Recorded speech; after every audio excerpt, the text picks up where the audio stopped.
Customer states the machine has low engine oil pressure. Let's get into it.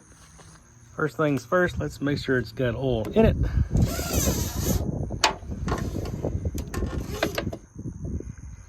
Granted, I will come back and wipe the stick, but it looks plenty full there, maybe a hair over full. After dropping the belly pan into the engine, we want to drain just a little bit of engine oil to make sure that we don't have any fuel or coolant mixing with the oil and diluting. And hopefully it'll be sitting at the bottom. This thing's been sitting, I don't know, several days now, so it should be separated. And it looks like straight oil, so I don't think we've got anything mixing with the oil. So let's keep digging. All right, quick little backstory. The customer sent me the codes of this thing late last week. It's Monday, and it was like a engine oil low pressure low, severity 2 and severity 3, which usually means it's no good. So I just kind of did my manual checks first. Now I'm hopping in the cab, and there's an active code for the oil pressure sensor voltage above normal, which is like a huge relief off my shoulders. It means, hey, this might be an electrical issue and not a mechanical issue. That'd be great. All right, so let me show you guys how to go in and actually pull the codes out of a monitor. On the next gen, you gotta go into settings first, click OK, and then you wanna go into service. It's gonna ask for a password. Put your service password in there, and then go into diagnostics. In this case, we wanna go to active codes. It's got a 100-4. We can click into it. It says engine oil pressure sensor voltage below normal. I may have said above normal, but either way, voltage below normal. Let's see what I can see here.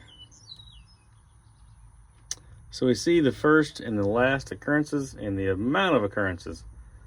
So we can see that the machine has 52 hours on it, and the last time is all in the same operating hour. This thing's happened 7 times. All right, I have dug all through this monitor trying to actually see oil pressure, and I can't find it. I'm not saying it's not in here. I just haven't been able to find it yet. So I'm about to hook the computer to it and see if I can find the oil pressure. All right, so I couldn't get the cowl adapter to communicate with the engine ECM in the cab. So I come back here to the engine. Oh, get in here. Found that port, got on there, it still wasn't communicating. I saw some oil kind of all over the harness. Anyway, unplug the engine ECM harness, and as you can see, it is slap full of oil.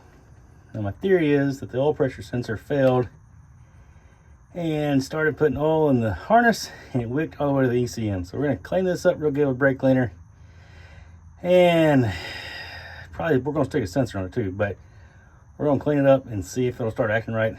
May have to put a harness on here. Anyway, it ain't pretty, but let's get this cleaned up and see what happens. All right, got the plug all cleaned up, pulled it apart, cleaned it real good with brake cleaner, and hooked back up to it with the computer, hooked back up in the cab, and I must have done something right because now I'm seeing the engine ECM. So if you guys that didn't know it, oil will absolutely conduct electricity. So when you get an ECM plug or any kind of harness plug that has data link wires involved and it has oil in it, it will 100%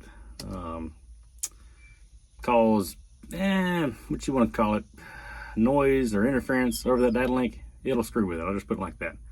So now we can go in. I actually pulled the plug in the oil pressure sensor, and it's just full of oil. So I was going to crank it and see if, well, not crank it, I was going to hook up to it and see if the oil pressure sensor is registering at all, but I don't think I'm gonna do that. I think I'm just gonna put an oil pressure sensor on it. I don't want to put any more oil in that harness than I have to, and then we'll go from there. All right, we got our hands on a new sensor. We're gonna stick in there. On this thing, the sensor is located on the back of the engine block. I can't even really get you guys in there to see it.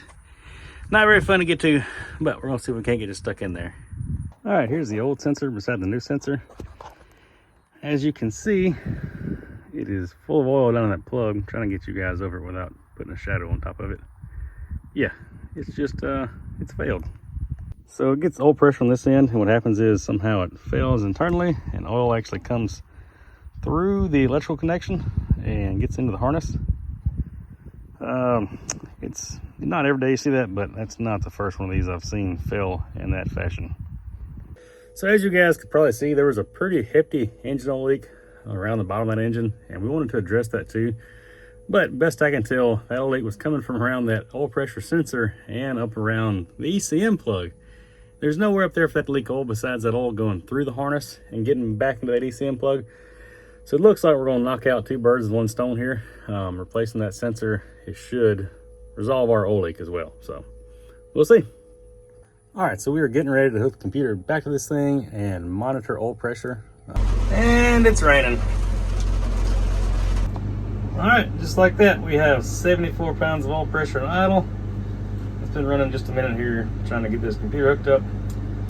Let's rev it up just a little bit. Oh, it's all the way, okay. Yeah, 85, that's pretty dang good. Back to low idle. Yeah, not shabby at all. So we don't have an oil pressure issue, we just had a sensor issue. Thankfully, that's a whole lot easier than what it could have been. I was halfway expecting to get here and find oil pressure that was like decent when you first crank it, as it warmed up, dropped off. I have seen these 7.1 oil pumps just come apart. When I say that, the actual bolts that hold the body together, either back out or break, I don't remember. I've seen them just come loose and then the body of the pump separate and cause lost oil pressure. So that's kind of what I thought was going on, but I am really, really glad to see that it's just a sensor issue and we can go on to the next one. And I'm sure the customer will be thrilled as well to hear that it's just a sensor issue. That's best case scenario, it really is. Looks like I got done just in time. Y'all thought we were done for the day? Not quite. 259D has a left drive motor, speed sensor #1, abnormal frequency, pulse width, or period. Like I was reading that, it's because I was reading that right off the monitor.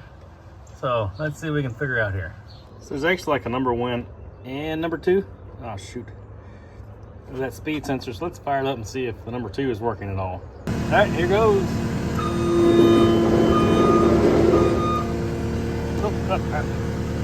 So the other half of that sensor is working.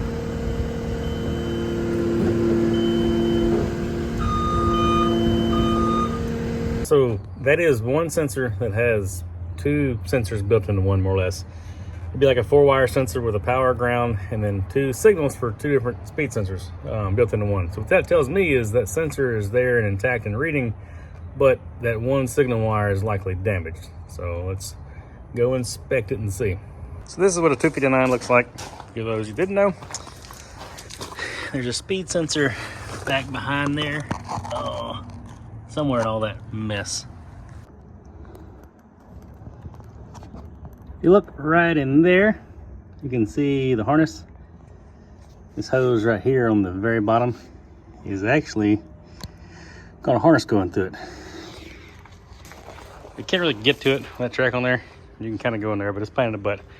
We'll take just a few minutes, pull this track off. I got the track adjuster released, put blocks under here.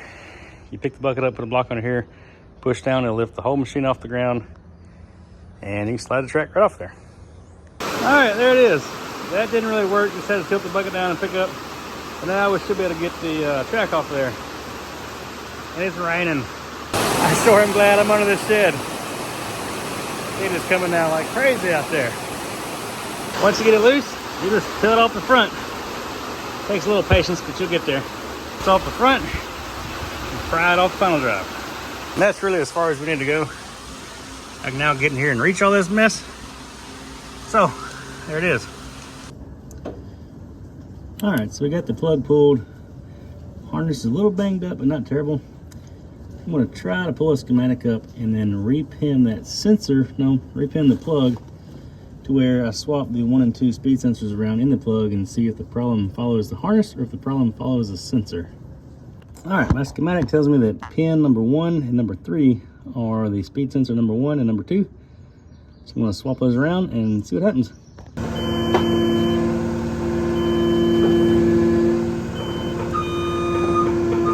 All right, the fact that we changed the signal wire 1 and 2 around and the problem stayed with that #1 leg tells me it's a harness issue. So we're fixing to pull the little short harness out of here and then see if we can just find the defect and maybe repair it. Local cat dealer doesn't have one in stock, and the new harness is like $400. I think we can repair this one a little cheaper than that. We'll see. That harness literally runs from the drive motor into the frame right there and connects. I've got it pulled through. Deutsch connector on that end, Deutsch connector on that end. I'm fixing to unpin this end so I can pull it through and inspect it. Well guys, I'll be the first to tell you this is where preconceived ideas get you, because this harness is testing good on both ends. All 4 wires, great continuity. So I'll come back in here, and this is the plug. It never gets damaged, it stays under the cab. The purple wire is the signal number 1 wire. But I can do a pull test on it, and the dang thing stretches. I don't think you guys can see that very well. Let's just pull it on apart. Yeah, there it goes. So it shouldn't do that.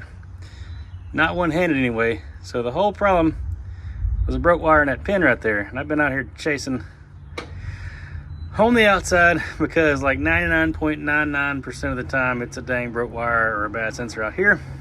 And I guess maybe this thing got snatched from previous failure. I don't really know. But anyway, there's our problem. I get to put all this junk back together now because I kind of jumped ahead of myself. Anyway, found the problem. That's all that matters. Yeah, I'll miss a troubleshoot every now and then, but it happens to the best of us. But I am, you know, man enough to admit when I screwed up and jumped to the wrong conclusion. But hey, it'll be all right. All right, so we got our end strip back. We got a new pin to put on it. We got some Deutsch crimpers. We're gonna crimp a new end on it and put it back together. Now we're gonna put the track back on. That's some of it got it off. On the final drive first, make sure you got all your slack to the front, and we'll just peel it back on that front. All right, let's see if we got it fixed. That code won't actually clear until we move this thing and it sees speed sensor signal and it'll clear it. So let's see. Hey, look at there. All right. It saw a signal and it cleared the code. Do that again. Yep, it's reading. That track's still loose, but it's reading like it's supposed to. All right, next we're going to grease out the track adjuster. You want these things tensioned to somewhere between a banjo string and a barbed wire fence.